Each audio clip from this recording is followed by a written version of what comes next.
مع التطور الكبير لمنصات المشاهدة على الإنترنت بقى عندنا اتجاه كبير لمتابعة الأعمال بعيداً عن شاشة التلفزيون. هو ده اللي حمس صناع مسلسل أنا شاري دوت كوم إنهم يشاركوا في عمل بيتقدم مخصوص لمشاهد الإنترنت.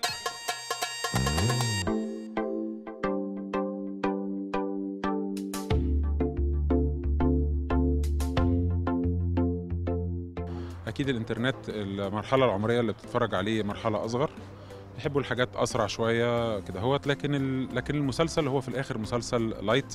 انا كده اصلا بحب السوشيال ميديا وبحب الحاجات دي، بتفرج على حاجات ديجيتال، فحبيت انه اول اكسبيرينس اكشلي تتعمل عندنا هنا في مصر تكون انا شغاله فيها.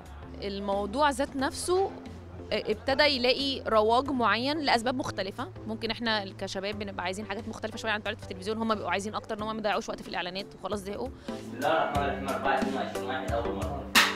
شركة فيو قررت إنتاج مسلسل بيحكي عن قصة بنت بتدور على تحقيق ذاتها وبتتجاوز الفشل بعد ما لقت فرصة غريبة على الإنترنت. شاري بنت شقيه كده ولطيفه وفن، اهم حاجه بالنسبه لها اكشلي هير ميجر جول السكسس. هي كل اللي هي عايز تعمله في حياتها ان هي تنجح وتوصل للنجاح ده باي شكل. مامتها سابت لها زي فساتين بتاعة النجمات بتوع السينما بتوع زمان، وهي بتعمل الويب سايت اللي اسمه انا شاري دوت كوم دوت وتبيع عليه الفساتين دي الفكرة باختصار شديد. نورة علوة هي صاحبة شاري من الجامعة، حصل بينهم موقف بقوا صحاب مع اختلاف الليفلز أو الستاندردز. يعني هو في حد من طبقة عالية وهي البنت طبقة يعني أقل شوية. مي جد جدا بتحب شغلها قوي، بس هي عندها تريك كده معينه في الكاركتر بتاعتها. هي الكوميديا كلها بقى بتطلع منها.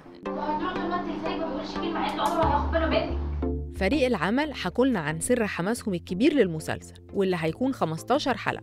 اول حاجه خالص لما عرفت ان استاذ رامي رزق الله هو المخرج، عشان انا كنت عايشه اشتغل معاه من زمان.